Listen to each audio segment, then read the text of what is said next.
February 12, 1935. 20 miles off Point Sur, California, a Navy airship the length of a battleship is falling out of a storm. Her upper fin just sheared away. Helium is venting into the night air, and the man giving the order to abandon ship has done this before. 2 years earlier, he survived the worst airship disaster in American history. Tonight, he's about to find out if that was a warning or a preview. This is the story of the only flying aircraft carriers the United States Navy ever built. Giant airships, longer than a battleship, that carried real fighter planes inside their belly, launched and recovered in mid-air, thousands of feet above the ocean. For a few short years, it actually worked. Then, in less than 4 years, the entire program collapsed, twice, in almost the same way.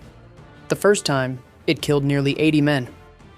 And the man connecting both disasters was standing in the control car both times.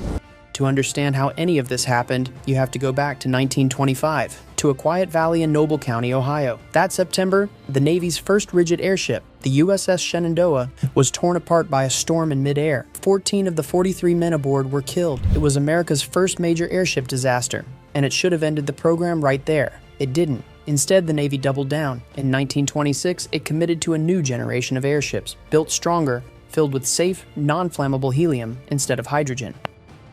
By 1928, contracts were signed with the Goodyear Zeppelin Corporation for 2 new ships, ZRS-4 and ZRS-5.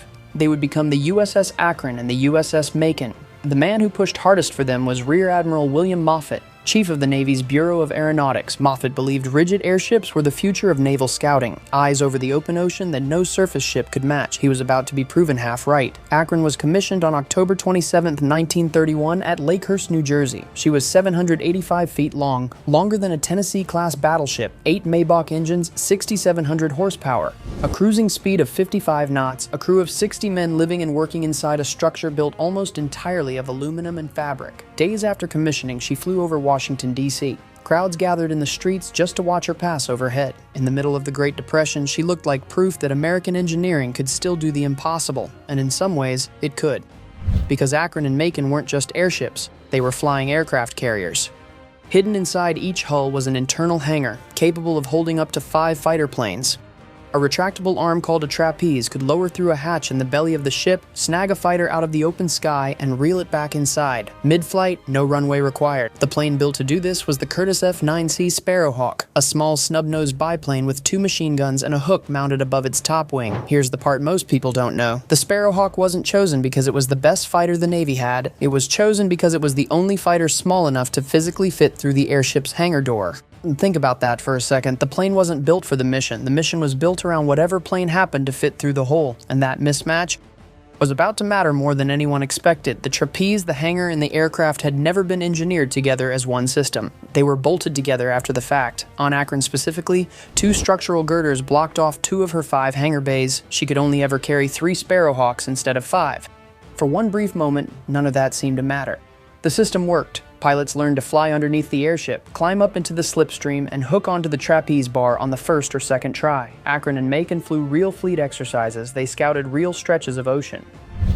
On paper, it was a genuine doctrinal leap forward. But the real problem was never the aircraft. It was the weather. On the evening of April 3, 1933, Akron cast off from Lakehurst for what should have been a routine mission. Calibrating radio direction-finding stations along the New England coast, Admiral Moffett came along for the ride. Nobody on board thought this would be the flight that mattered, as Akron passed Barnegat Light around 10 o'clock. That night, the weather was already deteriorating. By half past midnight, it had turned violent.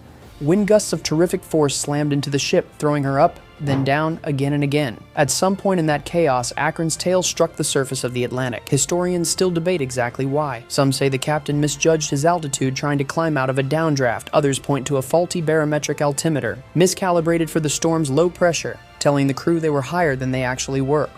What's certain is what happened next. The ship went down, tail first, into the freezing ocean. 76 men were aboard. The U.S. Navy vessel carried no life jackets, only 1 rubber raft. Most of the men who died that night didn't die in the crash. They died afterward in the water, from drowning or hypothermia. A German merchant ship, the Phoebus, spotted lights falling toward the sea and changed course to investigate. Her crew pulled 3 men from the water. Just 3. 73 of the 76 aboard Akron were dead. Among them, Admiral William Moffett, the man who had built this entire program, had killed in its worst disaster. A rescue blimp, the J-3, was sent into that same storm to search for survivors. It crashed too. 2 more men died. The final death toll 75. It remains the deadliest airship disaster in history. The deadliest aviation disaster of any kind before World War II. The three survivors were two enlisted crewmen, Moody Irwin and Richard Deal, and the ship's executive officer, Lieutenant Commander Herbert V. Wiley. Wiley should have been done with airships after that night. Instead, in July of 1934, the Navy gave him command of Macon. He was, by then, arguably the most experienced living airship officer in the country. He had served on Shenandoah. He had served on the Los Angeles, and he was the only officer who had walked away from Akron alive. If anyone could be trusted to keep a flying aircraft carrier safe, it was him. On February 12, 1935, Macon was flying north of Point Sur, California, when she ran into thick cloud and heavy rain. A structural piece in her upper fin, already damaged in an earlier flight and never fully repaired, finally gave way. The fin failure tore open gas cells. Helium began venting from the stern. The tail of the ship started to sink. The crew dumped ballast to compensate. It worked too well. The ship shot upward, venting even more precious helium as it climbed past its pressure limits. Then there was nothing left to keep her up. Macon began a slow, controlled fall into the Pacific. Wiley sent out the distress call himself. They would abandon ship roughly 20 miles off Point Sur, but this time, something was different. After Akron, the Navy had finally equipped its remaining airship with life jackets and life rafts. Simple equipment that should have been standard the first time. Of the crew aboard Macon that night, the overwhelming majority survived.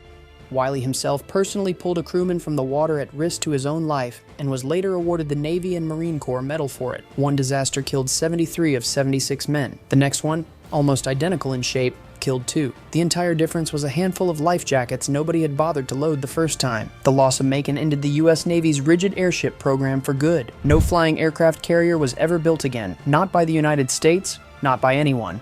Macon's wreck disappeared for 55 years. The Navy knew roughly where she went down, but never located the site. It wasn't the military that finally found her. It was a commercial fisherman whose trap kept snagging on something deep beneath the water off Point Sur. In 1990, the Monterey Bay Aquarium Research Institute followed that lead, working with the Navy to locate Macon's remains, resting in roughly 1,000 to 1,500 feet of water. What they found down there was extraordinary.